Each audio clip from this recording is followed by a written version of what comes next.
welcome to GMBN Tech Ask. It's basically a Q&A every week where we answer your questions. Yeah, with the hashtag Ask GMBN Tech that you can add in any of the comments of any of our videos on the YouTube. So stick them in there and then we can answer them. Yeah. Hopefully answer them. Hopefully. Well, let's try and hopefully answer this one at least, shall we? So Baklava Delicious, what a great name, says, if you first fill the ramp-up chamber with air and then the main chamber, will the fork break? I have Öhlins DH38 forks. So for anyone who doesn't know out there, Öhlins do things a little bit differently, don't they? And they actually have an air chamber, well, 2 air chambers, although technically there is a 3-chamber technology in them. So what we mean by this is there's a ramp-up chamber where you fill the air on the bottom of the forks. Öhlins say you need to do this first before you fill the main chamber. So the short answer to your question is no, you won't break your fork because that's what you're supposed to do anyway. You then fill up the main chamber afterwards, and the ramp up will control, well, the clue's in the title, isn't it? It's the ramp up. It controls the end of your stroke. So it will stop you bottoming out, give you more or less support there. And then the main chamber at the top is effectively just the overall firmness or softness of the fork. And then that 3rd chamber, just for reference, is the negative chamber, which you don't fill up with air per se, but you can remove or add spacers to control the negative, which will give you a slightly softer initial or a firmer initial stroke. So that's how you control Öhlins forks. And if you're unsure, because you're asking about sorting out your forks at the moment, there should be an air pressure chart on your forks or online to give you a good idea of what your PSI should be in both those chambers, just as a starting out point. Question is, I'm buying a new mountain bike. Should I get an entry-level carbon bike or should I get a high-end aluminium bike? Oh, it's very I know. There's, it covers all. I mean, it's an old-age sort of question that lots of people have asked of, like, oh, the lure of carbon, the wonderful sort of like magical black material that's there. And that's something I think you've got to look at. I mean, often the frame prices between carbon and aluminium are almost the same now, so it's almost what specs you want.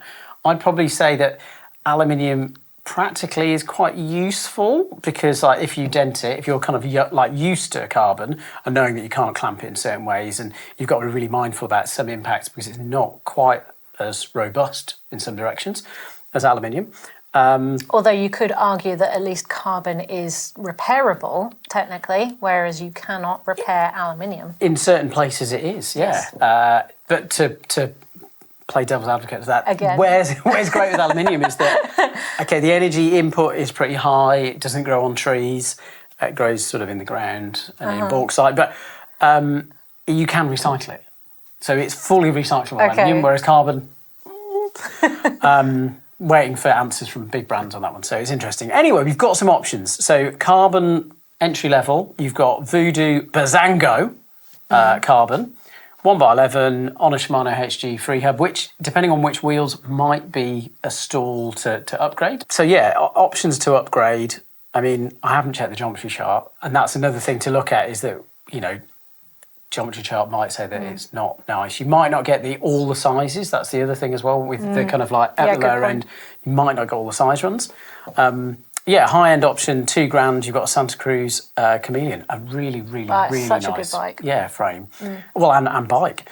211, so it's up to date, which is really nice. Yeah, pretty good parts in it already. So, and it's got the versatility that you can make it single speed. So, if you snap a rear mech or decide that you need to get hench for the winter, you can go single speed and then beef yourself up. So, yeah, I guess. So budget aluminium is twice the price, and you do get some good stuff, but I guess the question is whether it's worth it for you to spend twice the amount. 575 Ban says, I have a giant full-set e-bike, which I love, but I find I ride in eco most of the time and wonder if I should be on an analog bike.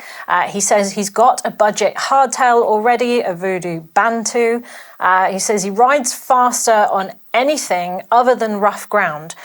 So his question is, should he improve the hardtail with a dropper post, some decent tyres and a 1x drivetrain and ride that instead? So there's a lot going on there because it's possible if you're riding your eMTB in eco mode a lot, the power might just be cancelling out that extra weight of the full suspension. But it does seem like you enjoy that full suspension because, like you said, a hardtail is rough work on rough ground, isn't it? Yeah. And although I think adding a dropper post is a really good upgrade for a hardtail, changing it to 1x11, changing the tyres, things like that is not going to make it not rough on rough ground. A hardtail's always going to be hard work on rough ground. So yes, I do think an analog full suspension would be great middle ground. However, I don't like to encourage people to buy new stuff just because if you like your hardtail and you like your e-bike, then just keep running those two. But if you feel like you need to do away with both or one of them and just have one, then yes, I guess a full suspension non-E analog bike would probably be good for you. Next question, good one. Liquid Maker 6793. Good name, I like it. So he's got a question from Australia, where it's nice and warm. Pretty much the polar opposite of what we've got here at the moment. Mm-hmm. Or not polar opposite, because Finland and the polar it's actually freezing. Right. Literally. Yeah, sorry. Long road trip in a hot Australian summer. How bad is it to have my bikes, alloy and carbon, under the sun on the roof of my car for 6 to 8 hours a day? Which seems like a long road trip for us here in the UK, but in Australia that's big, I guess. Yeah, it's nothing. I mean, yeah, the UV is really not very good. In 6 to 8 hours, okay, it's going to affect your skin. Longer term... I don't think he's on the top of the car. I think it's just the bike. Okay, right, cool. Yeah, so the UV is really, really gnarly. So longer term than just 6 to 8 hours, it will affect stuff like tyres, it will affect paint, grips. Basically, pretty much all the parts of your bike will be affected longer term. In just 6 to 8 hours, depending on how ridiculously hot it is, so if you've got the new kind of like purple weather warnings for colours, which they've got there for like 50 degrees, it would be a problem. I guess things that you need to be mindful of in the immediate is you need to probably air down tyres, air down shock, air down fork, because realistically, okay, the shock and the fork might not get affected too much, depending on if they're black or not black, so how much light and heat they'll absorb, but the tyres will definitely absorb a lot of heat. And depending on what rims you're running, then realistically you could have a situation where you have a tyre aired up to maybe as much as 30 psi, and then in the space of 6 to 8 hours, it's going to inflate to way over 50 psi, which for quite a lot of rims is their kind of like max limit. So you could blow a tyre on you could. there. Yeah, which, I mean, it's not great. You could damage the bead of the tyre. It'll make a horrible mess of your car because you'll have sealant all over it, which will just instantly stick onto your car. And it won't stay on the roof rack if it's wrapped around your tyre either, so it'll come loose. Yeah, it'd just be a mess, yeah. Okay, my next question from Tivon Sanders says, I'm planning on converting my Schwinn mountain bike from 3x to 1x. Problem is, I love how much speed on the roads I can achieve with the middle chainring, which is 36 tooth. Is there a way I can achieve the same speed with a 30 or a 32? So basically, and this is a rough rule of thumb that I've come up with here, if you are going to drop a certain amount of teeth in the front, if you drop that same amount of teeth in the back, it will give you almost exactly, or roughly, the same feeling. So if you were to drop from a 36 tooth down to a 32, for example, and you were running a 28 tooth on the cassette on the rear, if you were to drop 4 teeth at the back and go down to a 25 tooth cog, it will feel very, very similar. What you can do is go to a bike calculator online, like, for example, bikecalc.com. And that will give you a chart which shows you all of the overlaps. So you can work out what a gear ratio feels like and work out what a similar one will feel like with a different front chainring. Also, check out my video, which was 10 speed versus 12 speed, which I go into a lot more detail about explaining the relationship between the two cogs and how things like crank length and even wheel size will change how hard or easy a gear will feel as well. So those other things that you can do.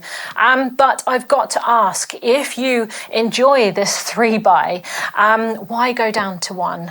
Just because it's trendy, you are going to lose that range. So just think about that. that if you use all of your gears, you may be handicapping yourself by going to one by. So just to add to that, we've assumed that you're going from a triple up front and sticking to your 7-speed on the sprocket, and there's no way that you can stick with a 7-speed cassette without making something at home, which would be impressive. So if you do that, send it in. But if you switch to a newer Shimano Qs, for example, 1x10 or 1x11, which we think you could fit on a HG, and depending on, you might have to upgrade your rear mech. So there's lots of what ifs. If you went down that route, you might be able to get an 1148. So you'd get similar to the range you've got at the moment, but I'd say the big caveat is you're not going to get all those individual steps. So it will be different. But if you're really keen to get rid of your front mech, you're going to have to get a new shifter, new rear mech. It's going to add up quite quickly. New chain, full drivetrain, basically. Yeah, absolutely basically. Full drivetrain. But you can go one by. So if you're going to do that approach, then yeah, that's one way around it. But if you're just sticking to a triple and a 7-speed rear cassette, then yeah, you're just going to lose out on some bits. Got a good question here from Jeff here. He's recently done a lower leg service on his Suntour forks and put oil in the lowers. Suntour doesn't specify the oil used, and it didn't come with any. Flags are being raised here. But anyway, are there any downsides of putting oil in a fork that isn't designed to have it? I mean, well, yeah, it depends on what oil you've used, how much, how many pints, joking. I guess it depends on if it's coil or if it's air in terms of the spring. It depends on if it's a closed cartridge or open. Suntour, from memory, often use a closed cartridge, which means it shouldn't really have much oil in there, but a little bit floating around the bottom. And when I say a little bit, I mean kind of like 10 mil max. Tiny. Yeah, which just sort of helps lubricate all the moving parts in there that should probably be greased anyway, but a little bit helps. What can often happen is if you put too much oil in, effectively, even if it's a coil fork, you're reducing the space that the fork can compress into. So effectively, you're putting in a volume spacer. That's an old hack on old school like Z1s back in the day of topping up the oil, added lots of weight, but also gave you lots of ramp up because it kind of changed the air volume inside, even with a coil spring.